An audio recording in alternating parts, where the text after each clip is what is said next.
Hello, this is Formula One Fans of America, episode 4. Yeah, we got it right. We had a little bit of issues with our streaming software, but it has been rectified. Speaking of issues, Red Bull is having some issues with their car. Greg, why don't you open up? We'll go ahead and start talking about this braking inertia valve that they have in the car.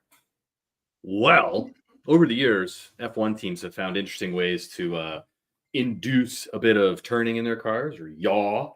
And most, I think, notably, McLaren did this with 2 brake pedals, and some journalist managed to find it somewhere along the way and snap a picture of it. And that was the end of that. Because it's one of those things where if one team does it, all the teams have to do it. So the rule was written like, hey, you can't do this. But Red Bull apparently found a way to maybe do this in a way that did not have any driver input. It was sort of around the rules. Now, there's nothing to say that they actually were the ones that broke this rule, but man, as soon as that rule came out, their form has plummeted. So, well, Jay's like, nope, it's not true. It's not true. That rule did not come out until after the Belgian Grand Prix. They'd already been sucking before that.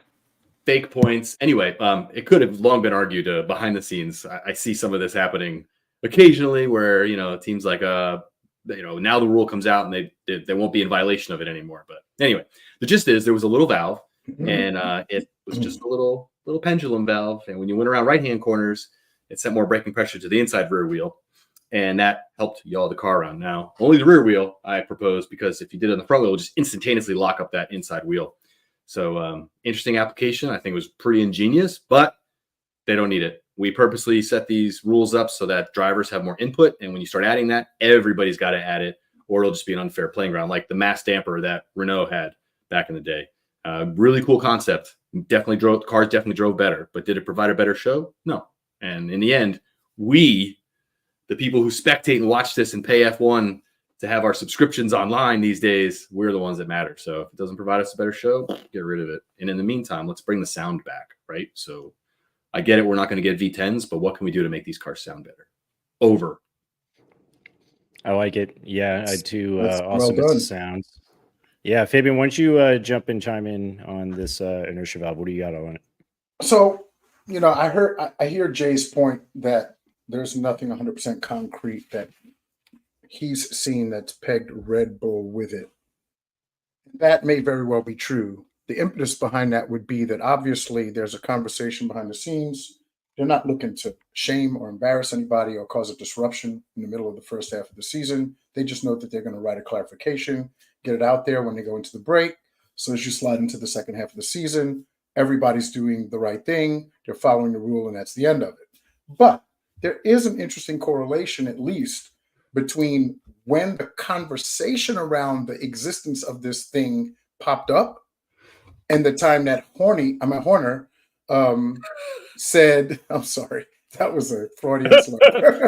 The time that Horner started pointing fingers at Mercedes and McLaren, saying flexi wing, right at the same moment that the first wisps of this inertia valve, what hadn't even been named by any standard yet, came up. He immediately was doing the redirection game that he's so really good at, right? And then after that, several days, maybe even 2 weeks, is when a tweet popped up somewhere saying something about Red Bull getting quote unquote caught with something on their car that affects the braking. And then it kind of all sizzled down a little bit. And then we get right to the day after or 2 days after the start of the break, and bingo, the information starts popping. And nobody's mentioning Ferrari. Nobody's mentioning McLaren. Nobody's mentioning Mercedes. The only team mentioned associated with this issue is, in fact, Red Bull. Okay? So I'm not saying that is prima facie evidence of the fact that it is Red Bull, so that I can sit here and look at all these people that are watching our show, and I know you are, you little hiders, and say it's Red Bull, right? No. I'm simply saying that logic would dictate that if there was proof to the otherwise, it would already be out there, and it's not.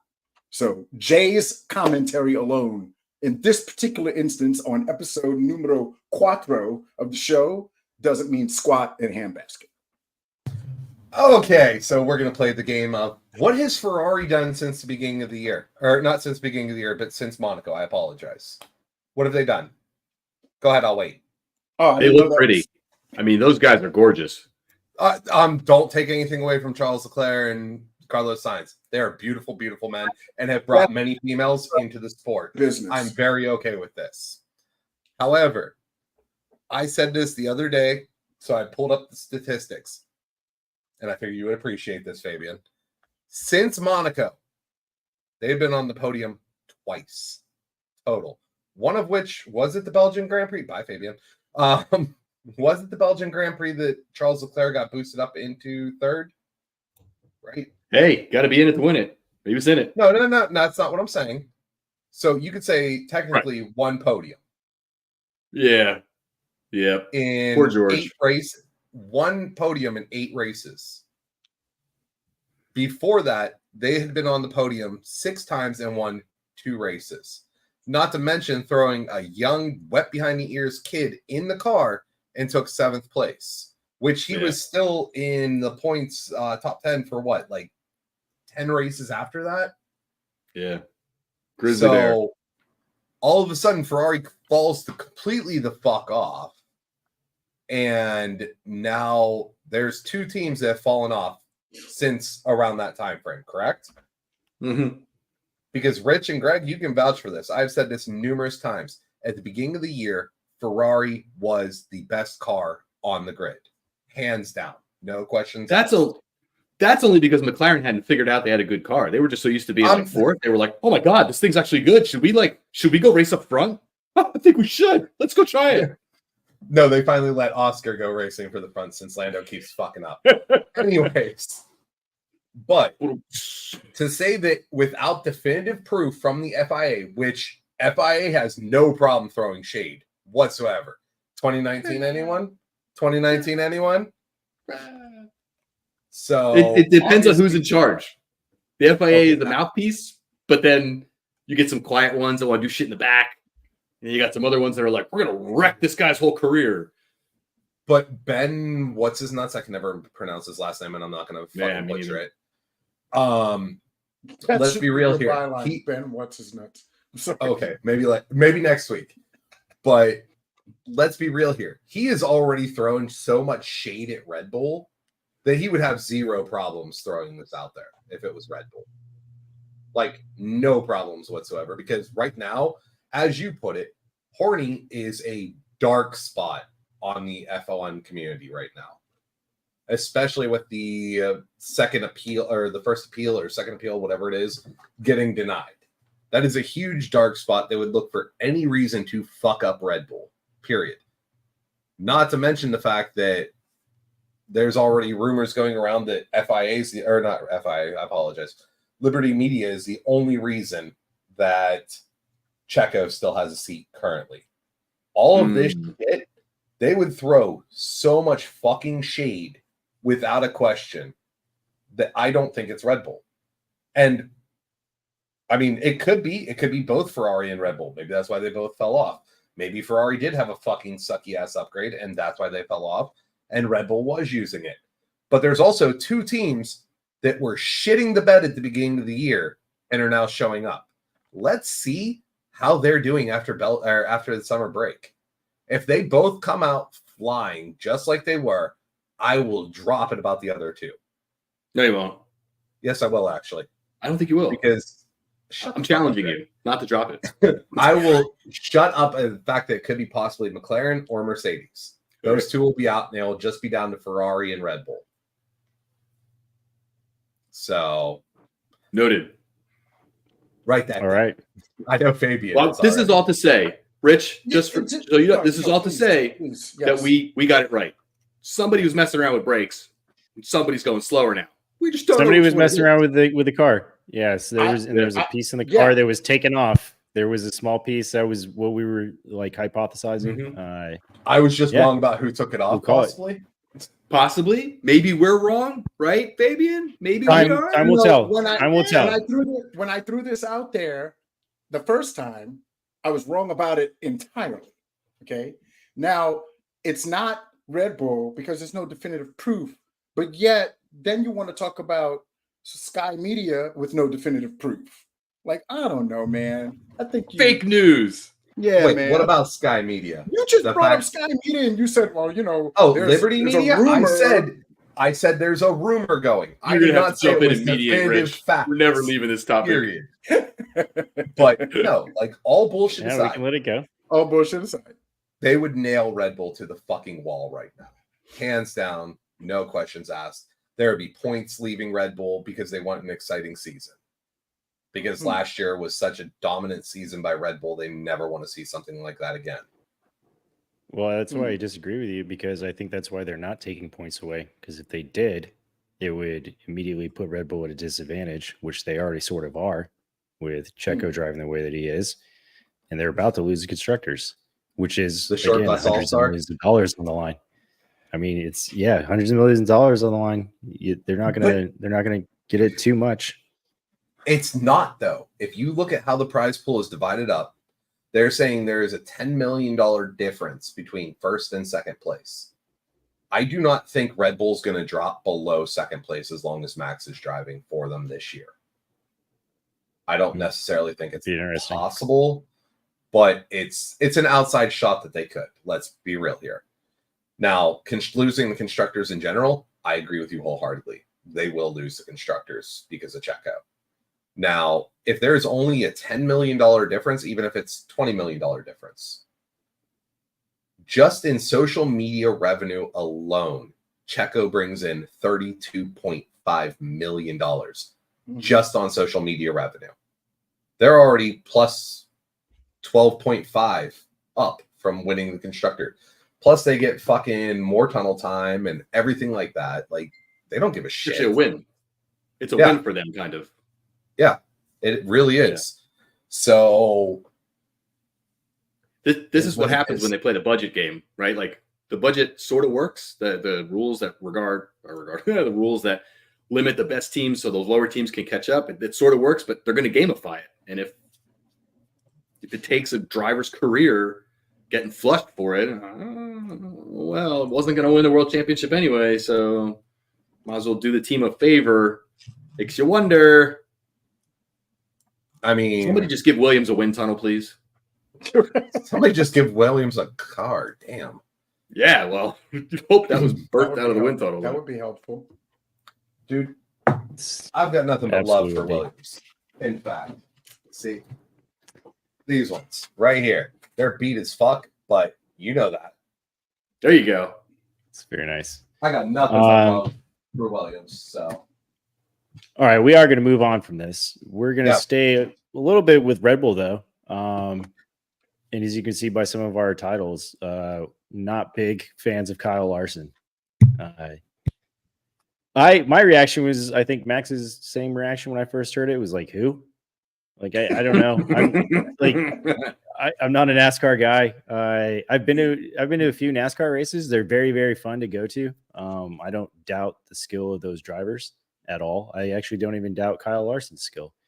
But I also found out he's kind of a garbage human being. And he grew up not too far away from me. And we're going to get into a little bit of the stupid things that he likes to say. Because sometimes he says things that seemed, very well coached and articulated. And other times he says things that are pretty bad. Things that got him fired. Although his penalty was during COVID. So we're going to talk about the merits of that suspension even. But yeah, Kyle Larson recently made a comment that he is a better all-around driver than Max Verstappen. He had kind of a long-winded little rambling quote about it, referencing his win in the Chili Bowl, of all things.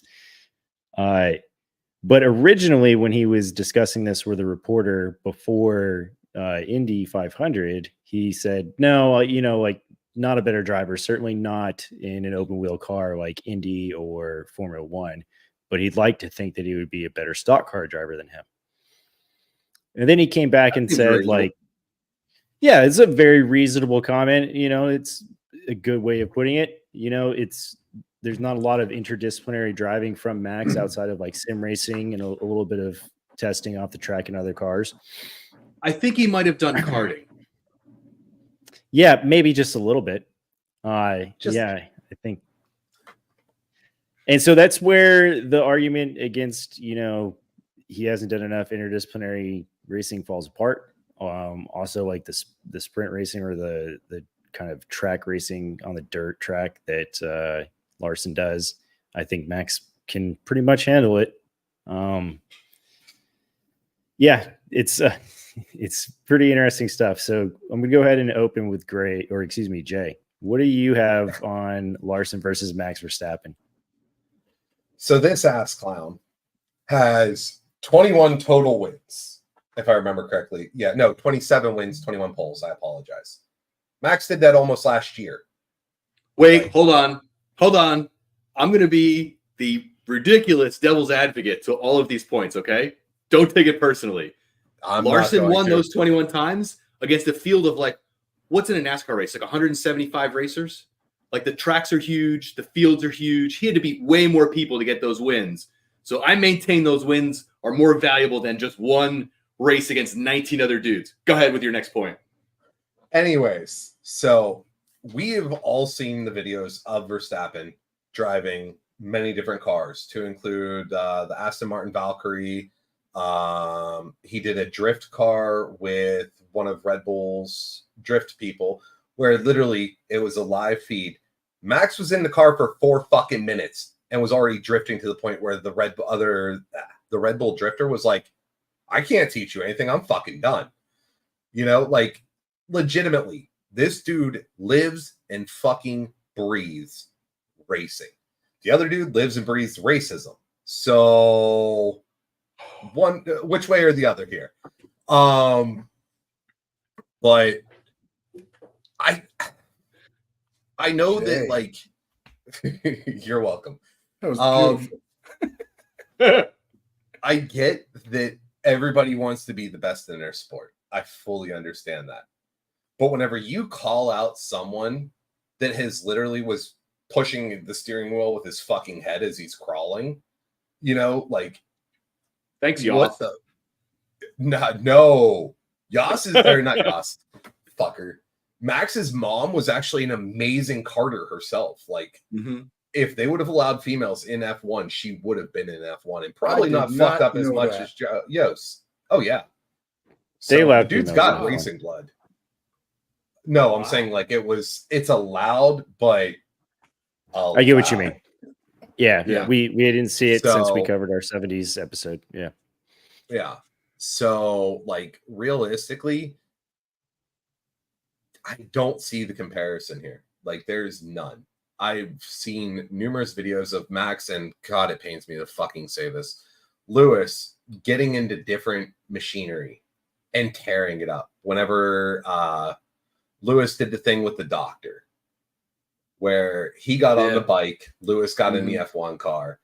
They're built different. Like, it's all about their reactions. Lewis was tearing it up on the bike. And I mean, that's obviously a very different fucking discipline. I'd say the only way to settle this is let's go to fucking Le Mans. I want to see Yuki, Alonso, Max versus anybody that Larson pulls up. Let's fucking go. I like how you put Yuki in there. Just put him in a suitcase. Bring him along. No. So you know how it Weight works, advantage, right? baby. The lightest driver is literally what you weigh the car to. So it doesn't matter how much of fucking Alonso and Max weigh. They could be about the size of half the NASCAR drivers and be just fine. Alonso's a little jockey too. That dude is sure he fits in every Exactly. TV shot because he's down here. Exactly. Spaniard. But, like, at the end of the day, I'm not taking anything away from Larson. But how many right turns can you fucking make? Like, We don't know. realistically, He hasn't made any. because or left turns. Why did I say right? I'm tired. Leave me alone. Right. No, right. You had it I right. was right. You had it correctly. Okay. Yeah, Yeah. he only makes left. Greg had me He only makes confused. left hand turn. So- Do anything. But yeah, no, like, I'm pretty sure our national disappointment, the window liquor, and room temperature IQ could all fucking outrace Larson in Le Mans. And I would love to see that. Those three on a team in Le Mans versus Larson and whoever two cluster fucks that he picks to go with him. I don't know. There's some good people in NASCAR that can turn right and have That's- experience at Le Mans. And there's some. That's true. They could put together a dream team. Now, granted, they don't have good practice. However, I don't think they'd screw shit up. Like, you've seen like Button go from multiple disciplines. and That's he true. screw it up, right? So I firmly believe there's enough talent over there that they can come over, run Le Mans, and not screw up, especially a door slammer. If we're doing like a GT3 car, what do they call those things next year? Whatever. Put them all both in Porsches. Like those things are a dime a dozen. There's like 100 of them running around in WEC racing. That's so, fair. Yeah, That's fair. it would be And a then good they race, no doubt. And then they could have half of NASCAR and some of Formula One with being able to go, But This might be a thing they should do, that Garage 56 idea, right? Instead of it just being one car, have it be like a theme. And if they need two cars, like the F1 team versus the NASCAR team, everybody would tune in for that. Same team builds both cars, fields both cars, have at it, right? That way it's like apples to apples comparison. Yeah. And maybe something that I would love it. the Americans Yeah. could, really get a feel for, like a big coupe. I dig this. No, We're just giving ideas away for free here. Can we monetize this, please? I rest my case. Working on it. All right, Fabian, I'll let you go ahead and jump in before I give my thoughts on this. Well, 22. I mean, we've covered the important parts, right? Which is just the stupidity of it. Mhm. In one sense, it almost has no place, even being a thought, let alone uttered, right? Open your mouth and remove all doubt, right? That kind of thing. But then you could almost think maybe let's make it more clever than that. Let's say that NASCAR and Formula One's PR departments were smart enough to figure out that if you could just drum up a really interesting topic in a quote right as you're about to slide back into the start of the season, again, just to draw people's attention in, could you lose them for a few weeks, right? Just come on, say something crazy. Let's pick the best NASCAR guy, the best, one of the best Formula One guys, and let's just throw some crazy shit out there to stir the pot and shake it up. I could buy that. Then I could believe why something like that would even be said. Because when you make the mistake of using, a derogatory term about the ethnicity of people of color and get fired from your job and then win it back, you can't possibly still have enough stupid left in you to be that dumb as to blunder into something like this. Or can you? So it's a really interesting thing. I was telling Rich, there's a young man that wrote a book. It's called Between the World and Me. He's an African-American scholar, and he wrote it to his son in advance of his son growing up to read it later in life. And he talks about this whole use of these words like the N-word and stuff. And the funny part about it was the way he explained it. He said, look, really the ultimate bottom line with all this is my wife calls her girlfriends the B word. They say, be this, be that, be this, be that. He goes, I don't join in. I just don't, my mother calls my dad Arnold. I don't call my dad Arnold. It's kind of like that, it's like, dude, okay. I think Kyle's got that part figured out now. So he's good there. But if he really did say this, and this is what's in his mind, then absolutely, we need to throw these guys in some car somewhere and let's have at it. And if you talked about Hamilton on the motorcycle, did you see the recent shots of him in Africa on the jet ski with that thing literally like this, like skipping it down the water? He can do that guy's got some other skills that we simply don't know about, or he's just an alien or something. There's something wrong with him too.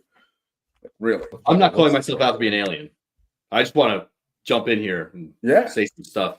First off, the fact that Larson worked with a charity, had a personal ethnicity coach, it's horrifying that that's necessary. And he came out with those statements, whether they were staged and written by somebody else. I firmly believe that in this day and age, with the colossal amount of racism in the world, we need to acknowledge people that go to those lengths, even if it was to keep their job, and say, cool, good job. Yep. Sure, you can have your job back, right? Yep. As long as they did a good enough job doing it, because some people's apologies are shit. Right. He seems to have gone to a few lengths to make that jump. Yep. Cool. Just keep an eye on him, right? Don't want to be a repeat offender or anything, right? There's too much of that going on in the world. It's just bananas because he comes from a biracial family. His mother is Asian, but not that. Her race. parents were put into a camp during World War II. Yeah, like you'd think he'd fucking know better. And this bullshit about like I just didn't know about the black experience in America. Motherfucker, you're from Elk Grove, California. I know it's pretty white, but it's close to the Bay Area. This is one of the most ethnically diverse places in our country, you dumb fuck. What the fuck do you mean? We went to the same like schools and took the same history classes. You just sleep through Oh my US God. history? It's Yeah, a requirement people in do. the state People of do. California. I mean, Yeah. he If you must get a have bad- to say, like, Yeah. I'm just now learning about the black experience in America. There's so much I didn't know. Right. People don't All pay right, dude. attention, and it's sad. Willfully burying your head in the sand at that point. So like that rang very hollow to me. The suspension rings hollow to me because it was during COVID. It wasn't like he was impacted that much. He still got his job back 6 months later, and everybody moved on like it was nothing. Right. Well, we're still Granted- talking about it. Yeah. Right. We are still True. talking about it. And to your point, Greg, I do agree. If he seems to have gone to a considerable length to genuinely learn and like not do the same dumb shit again. Like I don't think we're gonna see or hear this out of him again, right? I don't think he's a Which is vehemently racist guy. I think he No. said something very, very stupid while playing a video game and didn't think it was what was gonna turn into what it was, Right. but he damn well Yeah. should have known better. You know, What it's now one also, less person adding racism to the world, right? Or that at is least true. publicly Again. adding it. Yeah. Isn't that So what I'll, Neil I'll Lawson accept him in got his in Super apology Bowl? in his character. But like he's also been named, and again, like with respect to his talent. I mean, yeah, he's got a couple Chili Bowl nationals. He threw that in as like his justification. Like That's I a don't know, Max, 55 you lap go, race on a short track. go win the Chili That's Bowl. a short race. That's like saying I'm really good at orgasming. Cool. That's not the full game. Like, you know, good This job, is so everybody. good. Right? It's like a field full of people that are like, let's go. And then 20 minutes later, they're like, whoo, that was Oh my great. God, Actually, that's 20 minutes, awesome. that doesn't really sell my That's point. so good. But anyway, the point is, oval racing is extraordinarily intense. Okay, I've just sampled just enough of it to know that like it's a knife fight in an elevator. Everybody around you is actually trying to kill you and just not be seen on TV. Right? You saw that other race the other day where the leader took out two dudes trying to pass him just to make the win, and they do this at 200 plus miles an hour. Like they're literally dancing on ice. It's not easy. However, we've seen a bunch of F1 drivers make the jump. Notably, people like Button and Juan Pablo, Scott Speed, Raikkonen. They come over there and they can immediately operate the vehicles and race oval, and they're not a danger to society, unlike some window lickers. However, nobody ever gets in an F1 car for the first time without practice time in a simulator, and can even operate the vehicle. Like they don't get the tires hot enough because they can't get the brakes hot enough, and they just wander around like 10 seconds off the pace because the cars are nowhere near their operating temperature. The G's are outrageous. Everything's outrageous. The notion that you can even go through a corner that fast is outrageous. Everything is just bonkers in F1. So Larson is correct. He could not be as fast as Verstappen in an F1 car. Couldn't even operate the thing. So I don't think it's wise for NASCAR racers to say, even phenomenal NASCAR racers to say, yeah, I could do the other thing, right? Or I could compare somewhere else. I think it takes being in those wild echelons of motorsports. F1, MotoGP, Superbike, even some of the boat racing is just bonkers, right? That Australian powerboat thing where the guys are like doing this because that's all you can get across. And anyway, yeah, Larson's correct. You have to be a more well-rounded person. But when probably the most extreme version of motorsports has an outlier in skill, where Verstappen and some of the other greats are, you don't question those people. That's ridiculous. That's like in Tiger Woods' prime, being like, I could be as you. Yes, you could have, as you started at 3. It's not a conversation. So anyway, that's my take. I agree with that 100%. Also, to counter your point about the numbers, and so we stay factually correct, there are 40 NASCAR drivers in a race, so just twice the size of the F1 grid. And if we look at the stats, he's won 27 out of 353 races, whereas Max Verstappen has literally won 30% of the Grand Prix he's competed in. There is no comparison. He competes in the top echelon of motorsports in the world. If you want to think that you're a better all-around driver, you're not. You're not. This is a non-starter conversation. This is a hypothetical that should have never existed. This is a good way to draw attention back to the sport. It's great for marketing. I love that we're pointing that out because I think we can look at the source of this. It's also a good way to get your name out there for doing other shit, you know? But yeah, to his credit, top 75 drivers. He did compete in the Indy 500. He placed 17th, but he was rookie of the year. He at one point led, but he took a penalty for a pit lane speed infraction. So I don't know, dude. Were you so excited you forgot you had to fucking slow down for the pits? Or do you guys just like break all the goddamn rules in NASCAR and you just stop Rules caring? don't apply to him. Yeah, in between punching So- each other like in the fucking pits and yelling and acting like drunk rednecks. Don't rag on him for that. I love it when they punch each other. So hold on here. I like it too. I All think I'm F1 needs. hearing- I think we need to enforce hockey rules. All right. It's better that you punch each other in the mouth than you crash your cars into each other. I'd rather see that. So Take all it out I'm off the hearing track. about this is that Max is already ready for NASCAR and sprint car. Like realistically, if all they're trying to do is kill each other, Max has got that on lock. He can bring Lewis too, and Lewis has got that pretty much on lock as well. Fighting in the pits. Does anybody remember the Ocon incident? I do. So yeah, I Yeah, mean, like Max. perfect. That was a He's already shove. ready to go. That was a Violent shove. ways. No, It's I'm such a- saying like, Max this would was a be, shove. Max would be able to go into it and be just fine. That's all I'm saying. He's ready to go. Yeah. already. Just If he wouldn't get fined and banned from the sport for several races or even an entire season for actually like punching him, like I think he would have punched him. And I oh, was yeah, here absolutely. Oh, And then great. to combat the racist side, we can just go grab that kid that Liam Lawson was playing the video game with and replaced him at Red Bull. So there we go. We got the fucking perfect squad here. Let's go. I see. No Tell me problems more. with Wait, this. wait. Tell me more about What was the that Liam Lawson reference? thing. I want to know about this. You don't What are know you about talking this? about? No. Liam Lawson no one was the knows. second best Red Bull reserve driver, or not reserve driver, but academy driver. There was a guy that was in front of him. I cannot remember his name, but he dropped the N-bomb in the middle of a stream while playing video games, and immediately Game Red Bull over. was like, "Nope, you're done, terminated." Yep. Lawson Mhm. took over his seat. Like literally, Hell Lawson was yeah. there.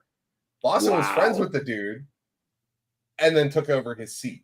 Like. That's why I got. Mhm. No I guess we sympathy know for which. Lawson.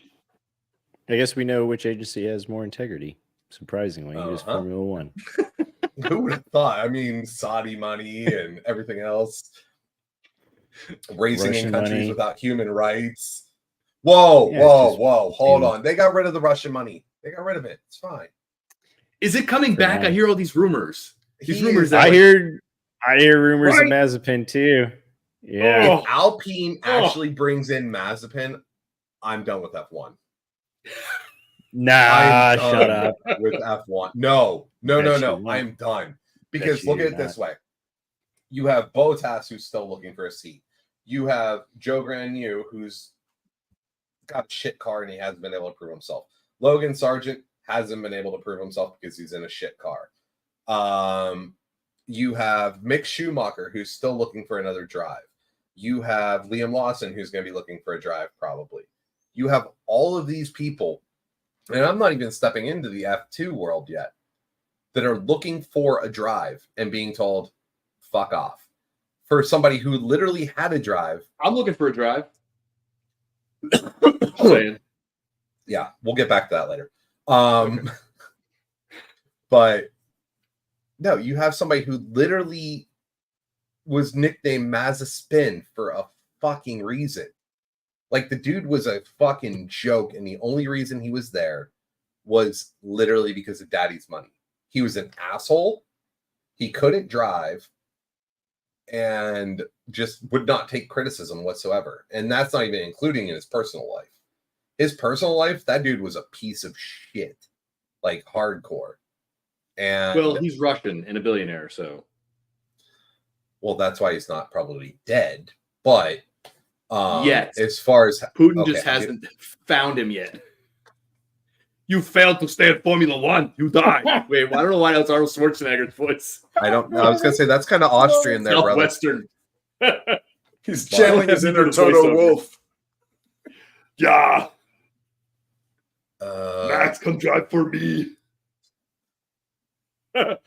I need to see that comic now. Photo Wolf voiced by Arnold Schwarzenegger. What was the newest Newey rumor? Was there more? Wasn't Wasn't there a rumor okay, about he's him going for staying- Please Ferrari take this again. one, Jay. Yeah, What? go. So- Yeah, come with it, Jay. I've seen- What was it? I've seen now that apparently Aston Martin's back off the table, and now Ferrari's back on the table. I haven't seen that. I'm like, I'll send you a link later, Fabian. It's actually one of the more semi-serious F1 people. Okay. Links so like those what I was belong saying- to the Google Docs. Yeah. So what I was saying the other day is that we all know that Christian Horner wanted to split Red Bull Racing off from Red Bull brand. You wanted to split something. He won. I thought he did with that intern. But anyways, moving on. Oh, it's not an intern. Or sorry, Newey's assistant. I apologize. No, it wasn't just his assistant. It was all of the executives' assistants. What? It was his. It was Where did you get Newey's, this from? And He's like, show me the link. that one will be incoming. How do you do the Brady Bunch thing? Like that? Yeah. Just so the audience knows, we actually all like each other, but F1 Yes, gets we us actually so do. You should see fired how we up. talk about each other in Oh my private. It's God. awesome. And somehow Um, in 6 weeks, I've actually gotten them to like me. Oh God. It's not that hard. Listen, I mean, I got to like Greg after like a couple of weeks, so it's kind of understandable. because you like arguing, and I appreciate yeah, it. I do. Yep. I do. Yeah. But anyways, so back to what I was actually saying here. Yes, please. Horner wants to split Red Bull Racing off from Red Bull, so he has That full was an control, interesting. Yeah. just like Toto Wolff has full control at Mercedes. Okay. Now, whenever everything went down with Horner, Newey stood by him. Stood by him completely, had no problems with him whatsoever. In fact, there was a clause in both of their contracts where if either one left Red Bull, the other one's contract was null and void if they chose it to be voided. So there's obviously a lot of love between Horner and Newey. Now, Newey has yet to sign anything, and Eddie Jordan, is that who his manager is currently for Newey? Yes. No. Okay, No. Is It it was Eddie Hill Jordan. or Jordan? It's Hill. it's isn't it? Jordan. No, it's Jordan. It's Jordan. Okay. Yeah. Okay. So now, before the summer break, like back in June, I want to say, somebody had asked Eddie Jordan, "Is it possible that Horner can Newey can come back to Red Bull?" He's like, "Well, I think it might be a little too far past that, this, that, and the other," implying that negotiations were already in place and there might be a little bit too much bad blood. Now, during the summer break, Jordan has not denied the fact that there's a possibility that Newey comes back to Red Bull. So here's my theory on this. Horner goes, "Hey, Adrian, check this out. We can get full control of this racing squad, me and you. Here's how we do it. You say you want out, you want to go walk, whatever. Halfway through the season, after summer break, wherever you decide to, we say, Adrian Newey's going to stay with the team thanks to what Christian Horner has said to him."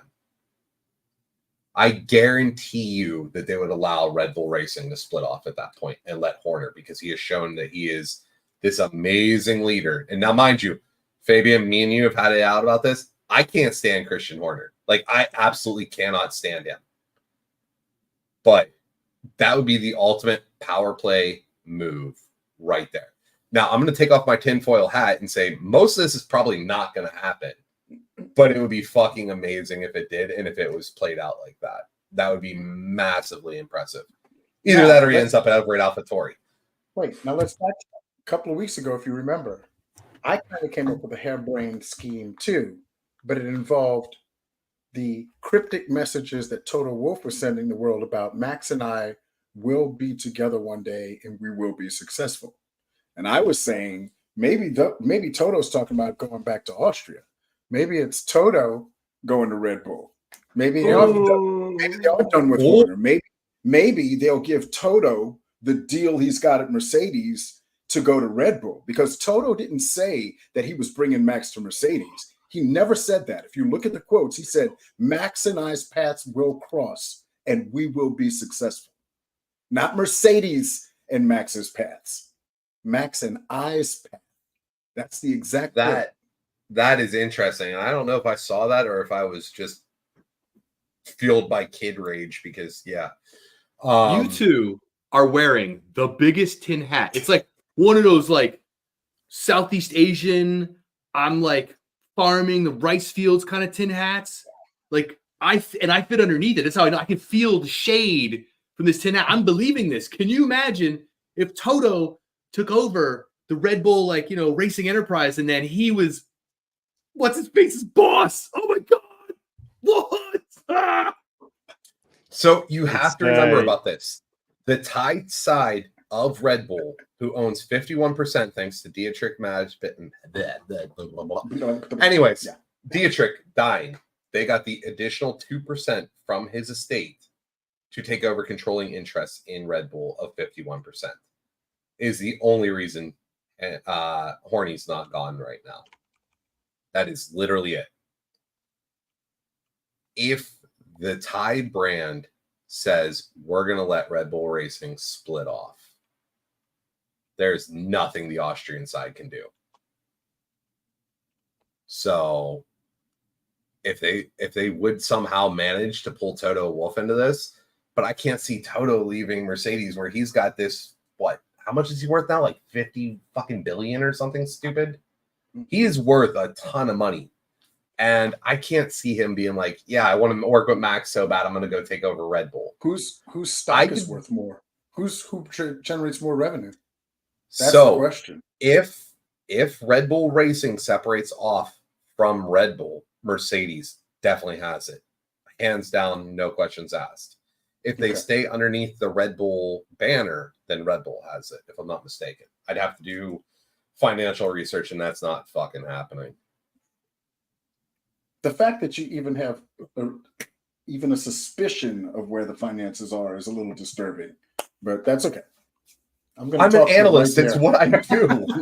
Like, I'm going to perfect Literally. this crap so that our show just becomes the most entertaining thing that anyone has ever seen. get us little signs that point down to the other one. saying- Absolutely. Yes. Absolutely. So, Greg, you're muted, brother. Little dry race sports, so could be like, this mofo, he crazy. Exactly. Yep.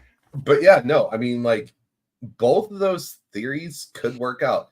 I still see Max leaving Red Bull in 2026. Like, I really do at this point. No, maybe not 26, 27. I could see him leaving. I'm all for it. I want to see what he can do elsewhere. I agree. Unlike, some other drivers who, no, I'm joking.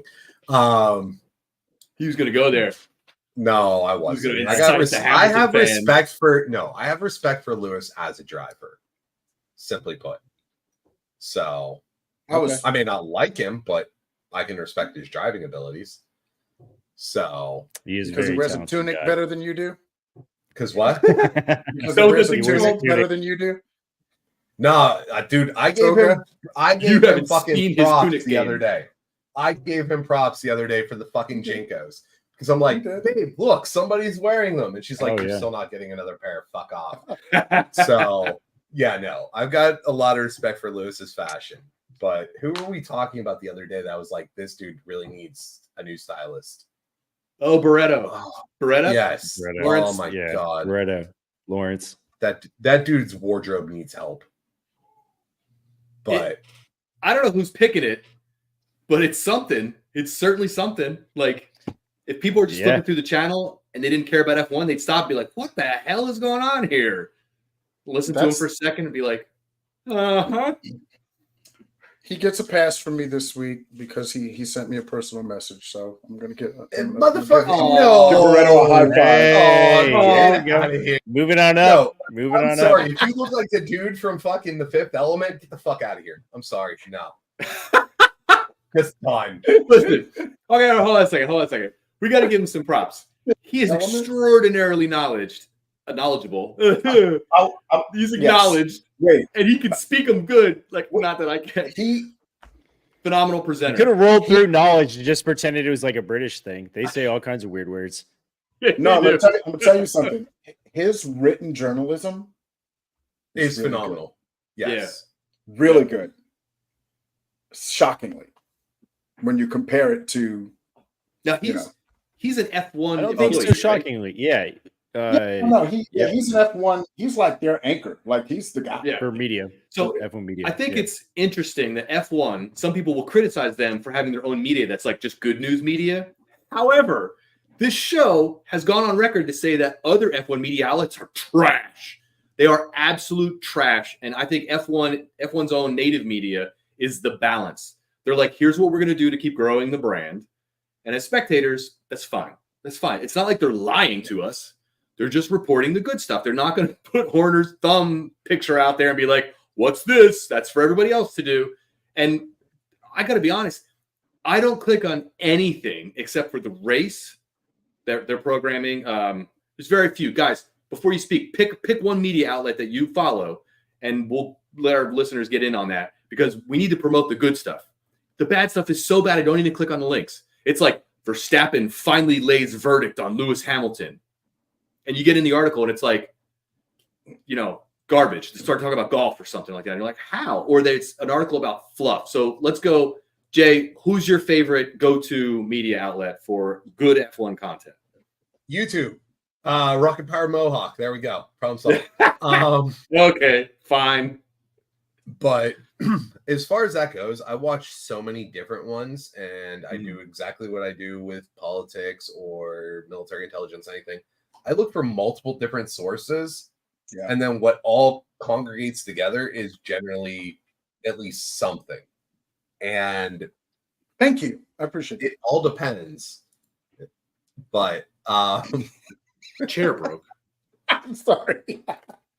But no, it really all depends because like each week, different people say different things, but all around they say the same fucking dog shit stuff. Oh, Newey's going to Ferrari. Newey's going to. Jay doesn't have one. Nope. Rock Power Mohawk. Go. Who's your go-to source outside of Formula One? Go-to source is Racing 365. Okay. Racing News 365 does a really good job of aggregating information and presenting it in a way that doesn't sound like they're skirting the issue. Mm-hmm. And when they have the facts, they have the facts. Their stuff is reliable for having quotes.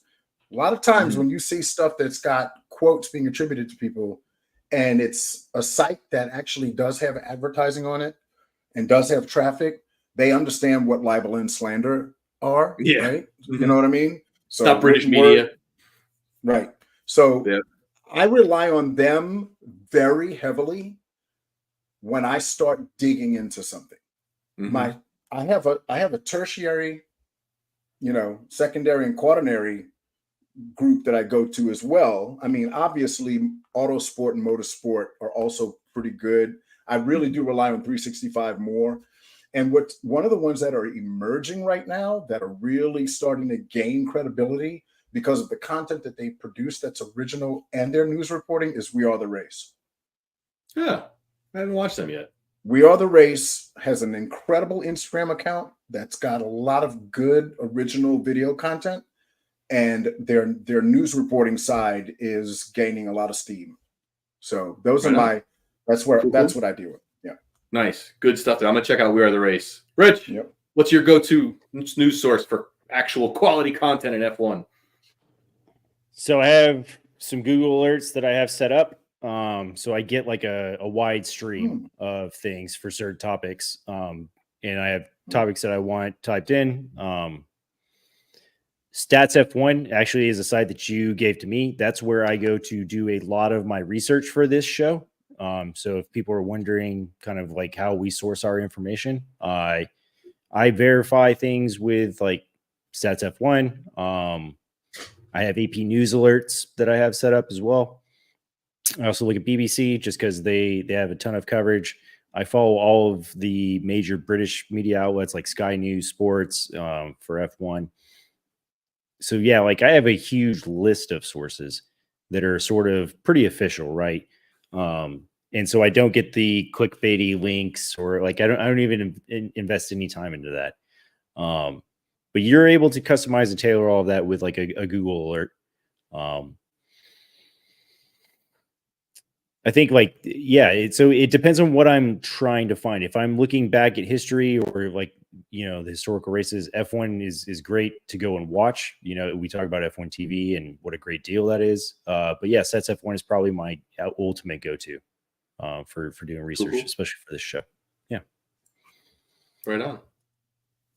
I would Well, definitely that's- say, I know we're trying to exclude F1 media coverage, but it really is no. Well, I'm saying outside of that. I'm saying we're not saying that one. It's good. But Yeah. realistically, until something actually hits F1, I'm not going to fucking believe it. Especially whenever it's a big move. Because there's so much bullshit that gets put out everywhere. We all know that. I know you've got your happy place for Racing 365. I know. But there's a lot of stuff that just does not show up until X, Y, and Z. Perfect example is the Checo thing last month. We were sitting here, and as we're coming live, it is literally saying Fabian's telling us, yeah, it just popped across my phone. Now, in me and Rich's defense, we kind of have the worst internet on the planet, and it doesn't always come through as quick. But as soon as we did get the notification, I had no problem saying you were right, Fabian. So No, you're good. yeah. But I'm not going to knock any news source that doesn't just repeat all of the bullshit that's out there.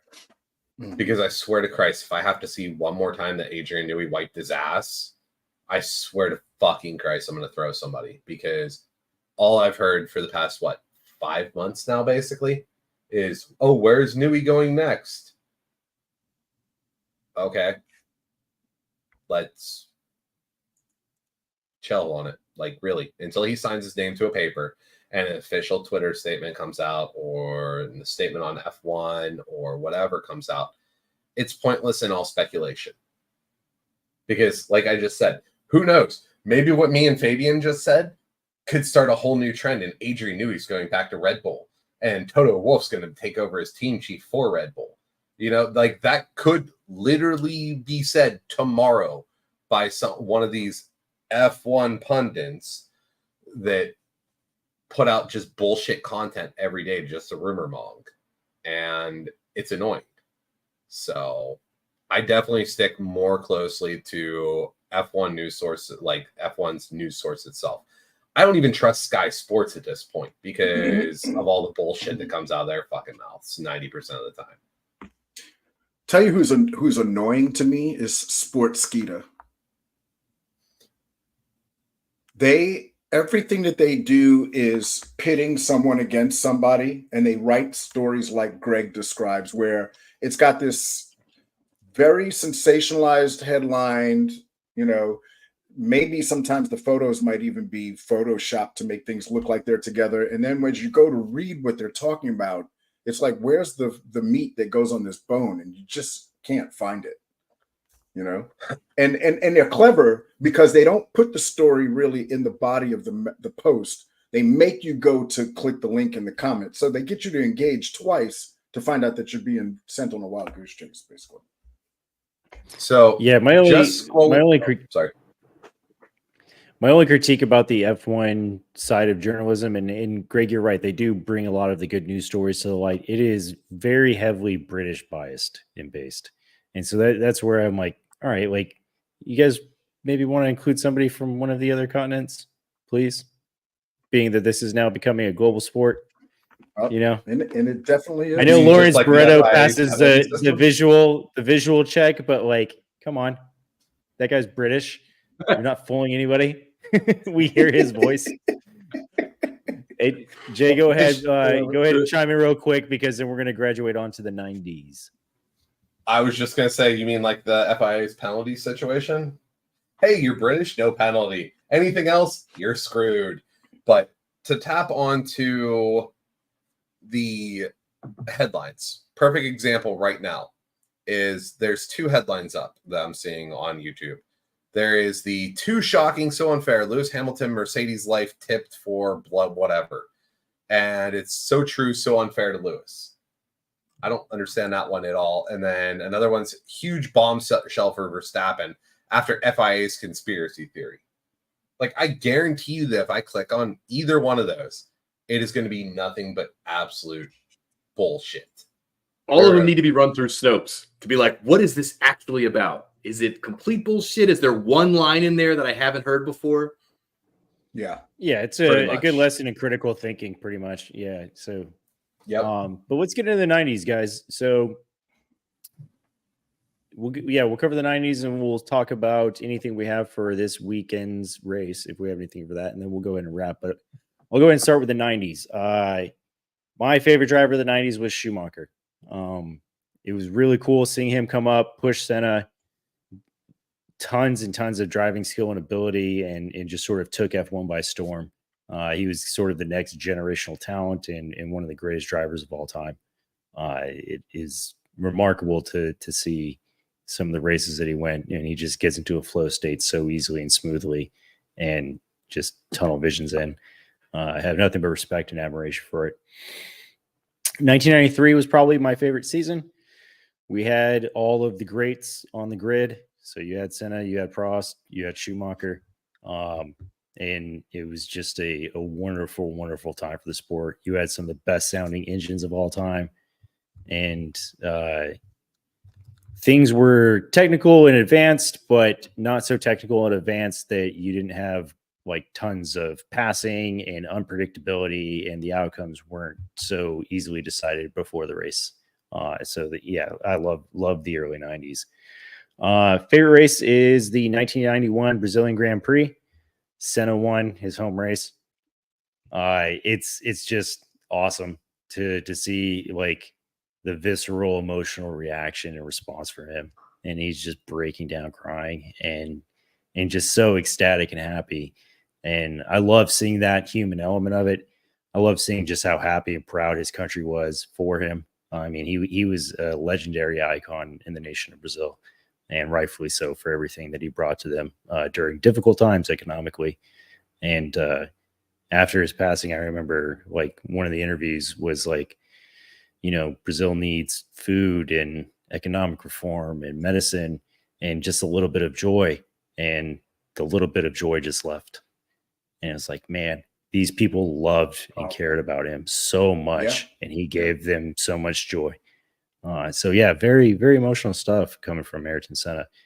And the last death in F1, thankfully. So yeah, I believe no, No, it was no, he wasn't the last. not the last. I Jules apologize. Bianchi was the last. Jules Bianchi Was the last? Yes, didn't mean Right. yeah. Was Jules F1 or F2? F1. He was F1. He's the whole reason Charles Leclerc got his spot at the Ferrari Academy, actually, because it was his godfather. Okay. Okay, that's a shame. But yeah, but A shame that he died either way. I just had forgotten. No, that he no, was 100%. Yeah. 100%. No, thankfully Yeah. the cars have advanced, amazingly, and safety regulations and all the things that we have now. Stewards aren't running around on the track anymore. But yeah, go ahead and jump in, Greg. Jay, with your 90s. I was just going to comment on the Jules Bianchi thing. Do you remember, what was it, 22 or 23, where Pierre Gasly almost hit the tractor at Suzuka? Yeah. Yep. That is the same Why way. that thing in a blur. That is the same way that Bianchi actually died, and why everyone was so pissed off that the tractor was actually on the track. Now the Halo, yeah, that's why I was they were all confusing pissed. Bianchi with who was the gentleman that passed away at Spa Eau Rouge that Anton. Pierre leaves. Yeah, Anton. Anton. Yeah, Too many deaths. There's too many. Yeah. I don't want to be confusing these absolutely. people, but yeah, now I remember this. That was an older crash. The Halo. We would have had a number of either deaths or injuries without the Halo recently. Between Captain Max, Fireball, Grosjean, Grenier. yeah, Guan Yu upside down and that on like the That scissor. was crazy. Yeah. Lewis would have been dead. Well, if Max was already dead, He could have been because of summer paralyzed. snow, Lewis wouldn't have been. Yeah. Because didn't the one with Guan Yu and didn't his roll bar collapse some though on that I don't know if crash? it think so. collapsed, but he went down on the rough side of the guardrail. Like it flipped up I and came understand down that. on like what I would call the cheese grater side. Like that's I not wouldn't where be you still surprised. contact. I wouldn't be surprised if that's actually like if it did bend, but it was tight. They're all titanium made, so I don't. I'm going to look into necessarily that. I think think there's so. something Yeah. about the halo is actually the only thing that actually protected him, because the roll bar gave in some, and they changed the classification for what that has to be made out of and all that fancy stuff after that even. And they're going to enhance that even further in 2026, but that's a whole nother Ricky show. Anyway, go ahead. Yep. Jade, 90s. Ooh. Oh, Well, since you stole the 91 Brazil Grand Prix, you fucker. Actually, my backup, I already had a backup because I figured somebody would say the 91. The 96 Monaco Grand Prix. 3 racers finished that race. That league changed so many times. There were so many things that went wrong. Technically, if you want to be a dick about it, there was a 4th driver that was 1 lap down and he just pitted off. But there was accidents, there was collisions, there was engine failures, there was throttle accidents. Like, I mean, it is absolutely absurd how much went wrong in this one Monaco Grand Prix. Like, I was actually shocked whenever I learned about it. Once again, I agree with Rich on the season, and now I'm going to shock the shit out of Rich. My favorite driver from the 90s, Ayrton Senna. And the reasoning behind it is something that I actually just learned about. I think I'd heard it before, but the fact that the day that he died, he was carrying the Austrian flag to raise up on the cooldown lap for the fall. Ratzenberger. Yep. That hit home like, okay, he finally settled down enough to be that person that we all remember. Like he wasn't just this wild, out of control driver. He was actually caring about his fellow racers, everything like that. So, yeah, no, that's my 3. Love it. Yeah. Awesome choices. Greg, go ahead. I got to mention a few McLaren drivers. I admittedly was tuning out a lot of the Schumacher era because it just wasn't interesting. I was just running away. Ferrari had a dominant team, and after reading what's his buckets, oh my gosh, what's the guy's name? Who's the team principal, technical director?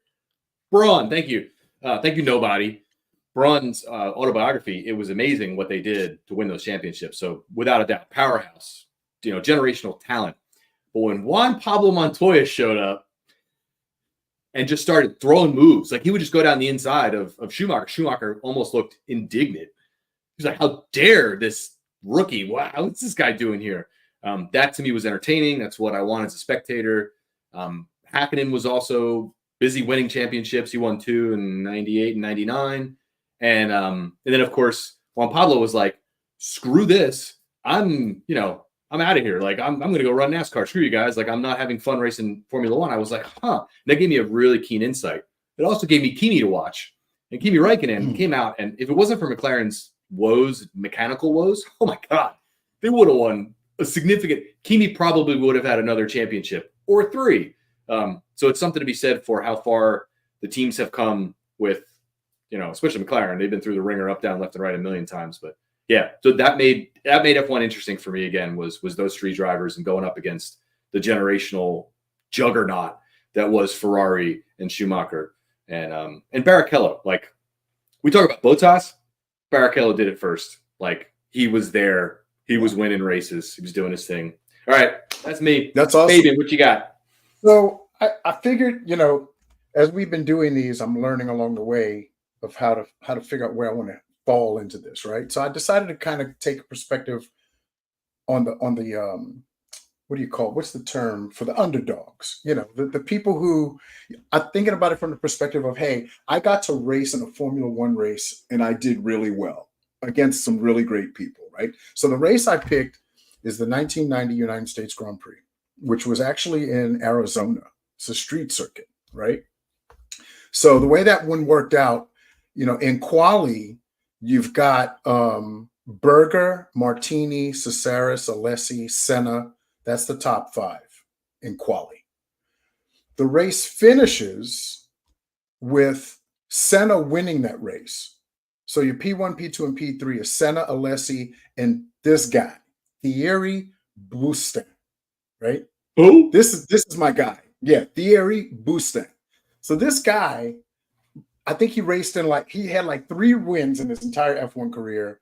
He raced in, I don't know, a handful of races, probably 100 and something races.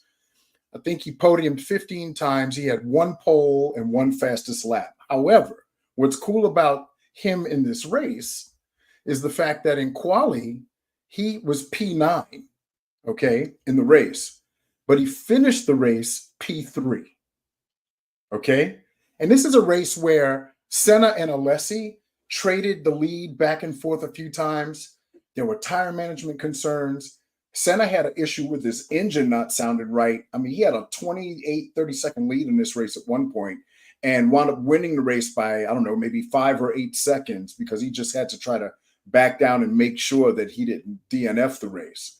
But think about this guy, Thierry Boustin, who's P9 in quali against these guys and comes up on the podium at the end of this iconic race. That's ranked by a lot of people as one of the best races of the 90s. So I chose that race for that reason and that driver because I thought about it from his perspective, man, I've got the best seat in the house. And I wind up on the podium with champagne sprayed all over me with Senna and Alessi. And PK standing right down there looking upset because he didn't make it. What could be better than that? So that was my choice. More podiums than Nico Hulkenberg. Right? And then you look at the cars that they were in even too, right? So you've got, Senna's in the McLaren Honda, Alessi's in the Tyrrell Ford, and then this guy Thierry is in a Williams Renault on the podium. Amazing. Great race to watch, by the way. Great race to watch. You talk about exciting stuff on the track, you get it. Spin outs, all of it. Inglorious 8 pixels. with 8-bit the graphics Mario, were 8-bit Mario. Those Kart. graphics were straight up, original NES. All right, gents, I think we're gonna go ahead and wrap. This has been a great show. As always, we've got a race to look forward to this weekend, so we'll have plenty more content coming at you guys next week. Might have a slight time adjustment, but we'll keep the social medias update so you guys can watch and follow along. Actually, let's go ahead and we'll go around the horn real quick and do some Dutch GP predictions. Jay, go ahead. The line rises again. Lewis in second, George in third. Greg? Wow. We're going around the horn here in circular order. I'm going to go with a McLaren win, and I couldn't tell you who's going to take it because those two are, I don't know, man. But yeah, I think orange on top, and I don't know. I couldn't tell you. This is good. Ferrari, no Ferrari. My prediction is orange on top, Ferrari in 5th and 6th. That's what I'm going with. Fabian? What do you got, Fabian? I think that the break doesn't give Lando what he needs to get his head right to lead past the first lap. My podium is going to be Piastri, Hamilton, Verstappen. P1, 2, and 3. So I've got I'm also going papaya this week. I've got Piastri on top, Verstappen second, and George Russell third. So all right. This has been this has been No, episode actually, 4 of say that. No, work shit. Okay. This has been episode 4 of Formula One Fans of America show. Thank you guys for tuning in and watching at home. Please like, subscribe, follow the YouTube, follow the Twitch, wherever you want to see us. But we'll see you next week. Awesome. Thank you. Take it It was great, easy. guys. Thank you.